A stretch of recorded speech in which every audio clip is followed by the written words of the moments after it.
go. Hey guys, Ranchin here, bringing on another StarCraft commentary, and I'm now going to be bringing you set 2 of Woongjin Stars against Telecom T1, and goddammit, I'm late. I apologize that I'm so friggin' late, but I blame my exams. I have 2 of them, but both of them had a crap load I gotta read for. I'm reading like 10 to 12 hours a day, it's insane. But hey, I'm happy now. This matchup is gonna be awesome. ZerO against Bisu, ladies and gentlemen. ZerO being one of the, really like the new ace of Woongjin Stars these days. He's been winning a lot. Last week he went undefeated, I believe, 3-0 or so. And he's never lost to Bisu before. So it's definitely a chance for Bisu to get some revenge here. Bisu was at one point known for his immense PvZ skills. Now he's kind of falling a little bit in that regard. Now more of a PvP specialist, interestingly enough. But overall, both very good players. 4, 3, 2, 1, go. So this is going to be on Destination, one of my favorite maps. And this is actually the matchup that on this map is the most balanced, with zerg just a couple of wins over. So yay. We're going to have Bisu as protoss as 11 o'clock in orange. That means that we're going to have at 5 o'clock is going to be ZerO as the light blue, whatever. Just, it's a blue, okay? It's blue. It's the blue zerg. Just 2 very solid players. Bisu still at the top of the Proleague despite having a slightly, I gotta say, definitely disappointing finish in the last MSL and losing 3-0 to his own teammate in the semifinals of the OSL. Like, few games away from winning a title. It's gotta hurt. Bisu sending out a rather early probe.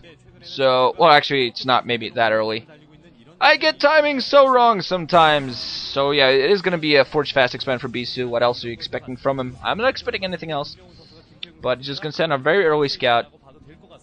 Just make sure that not to expect anything funky, and honestly, you shouldn't expect anything funky from ZerO. ZerO is a very solid player overall. He's really improved this season, and I just really look forward to see if he can even things out, because SKT1 is 1 ahead. Bisu run around with his probe, trying to get the fastest route. Oh, yeah, I'm quickly gonna take advantage of my rights as the commentator. Shout out to Nuke the Stars. Check out his newest commentary between Stork and some Zerg guy. It's hilarious. He shows off his awesome Zerg Stork fanboyism. Shout out to Novzet Pandora and Arathidon, 2 Danish guys that I've been hanging out quite a lot with on Ventrilo. They're cool guys. So overall, pretty nice. ZerO! Oh, he's gonna get his drone cut! Oh, man, he almost had it. Then he waited, he tried to hide his drone, he hit his drone, did a very good job overall. Tried to get that 12 hatch up, but no, not gonna happen. Oh, sending out his second drone. He's gonna have to fight off that probe a little bit. Meanwhile, gonna set up a 3rd hatchery there with his other drone, being forced to set up hatcheries in locations he doesn't really want, rather far away. Spawning pool, apparently, I think he put up his spawning pool before his hatchery, was forced to do that, so he's gonna be a little bit late on his build order, while Bisu taking full advantage of this. Puts down the Nexus first, no Forge anywhere, now just puts, no, Gateway first, never mind the Forge. Feels unnecessary, that feels he doesn't need the Forge, and honestly, the spawning pool isn't even halfway done at this point, so honestly, he doesn't really need it. ZerO's gonna scout this out, see what's there. The Forge is now being put down by Bisu, nothing really special. ZerO now taking his gas, also sending out a drone that he's gonna have to fight the probe with. 2 drones are gonna have to go out, fight this probe if he wants to take down his 2nd hatchery, and Bisu doing a wonderful job, just being insanely annoying with his probe, just forcing ZerO to be very, very late with expansions. Now finally should be able to put down Bisu. Ah! Pylon, that's gonna make ZerO put down the hatchery in an off position. Yep, there you go. And probe instantly gets cancelled. And of course, ZerO is not going to cancel that hatchery because that would be a 100 mineral loss. Also now finally getting his gas, so most likely going to go for lair. Also going to have to put down a hatchery at that location, while his hatchery at the 8 o'clock is almost up and ready. Zerg's now out, Zerglings out on the way, 4 of them. Apparently I think ZerO actually, okay, sent 1 Zergling after the probe, sent 3 I believe up to maybe do some harassment. Bisu has a cannon morphing in. He could put, I don't think he's going to need a second. He's in a pretty good position. The Zerglings are going to have a pretty hard time running out. Lair coming up for ZerO, so probably still producing more Zerglings. So he's gonna be playing defensively because Bisu really has on the pressure. He's getting the cybernetic core. He's mining some gas, and Bisu of course knows everything that ZerO's doing. While ZerO, I'm not sure if he has an overlord. He probably has an overlord inside at this point. I think actually ZerO has his overlord outside the base, while Bisu still has that probe inside running around. Zergling still not managing to get him. I think ZerO, nope, no Zergling to get him from the other side. No movements like that. On the other side, ZerO is going to be able to harass this gas, so that gas is going to go down due to the fact that it didn't have a cannon there. That gas could be down. I don't think that cannon's going to morph in time. There's going to be a zealot there to try to prevent that. We're going to see how effective that is. The Zerglings are going to be able to run around maneuver. Are going to pick off at least one probe, but now two zealots up and the cannon almost morphing in, so that's not going to work out. Those Zerglings are going to be forced to run back. Meanwhile, a fourth hatchery up at the natural expansion for ZerO. Still that probe alive. Bisu doing magnificent job just running around and getting his Stargate now, as well as a Silo of a Dune. So this might be a Bisu build, just your good old standard Dark Templar going Bisu build.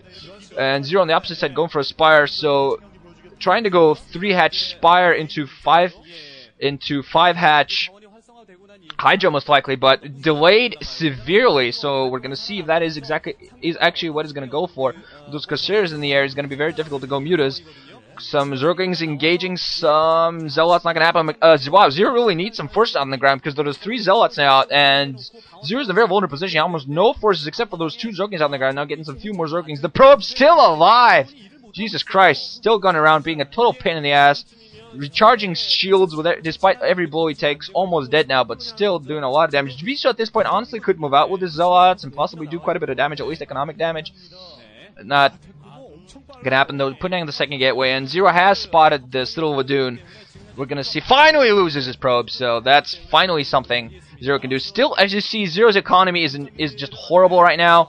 He has no drone saturation at his natural at all. He has only mining at his 8 o'clock base as well as his main. This Bisu has so many forces down on the ground, quite a few Zealots. I did not see a Temple Archives. That's my eyes playing tricks on me. ZerO now finally getting some decent amount of Zerglings down in the field, but losing quite a few Overlords. Or I believe he already lost one, unless that's the first one. I think he's already lost one, so that could be the second Overlord he's going to be losing. That's pretty bad. Creep colonies being put down by ZerO. I think that was a second hatchery as well, so he's going to go for 5 hatchery. And he really needs to get those Hydrisks out. Not even sure if he has a Hydra den yet or not. One creep colony is alongside the hatcheries. So there's 4 Zealots are going to be moving in. Sunken colony is going to morph in. Zerglings not in time. Drones are just going to run around, try to block the Sunken colony as long as they can. Zealots are finally going to start engaging that. Sunken colony is going to morph in time. Meanwhile, of course, as one Corsair goes out to Scourge, and the Zerglings, I believe, are in time to help take care of these Zealots. The Sunken is a little bit damaged, but I think it's enough. These Zealots are indeed going to go in time. So ZerO, losing a little bit of mining time, but overall prevents that attack pretty well. There's some fans taking pictures of players, which I really wish people would stop showing.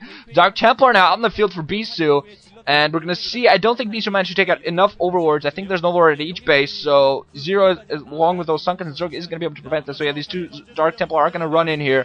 There is a Sunken as well as Zerglings in place, so they're going to be instantly pushed back. No, both managed to survive, barely.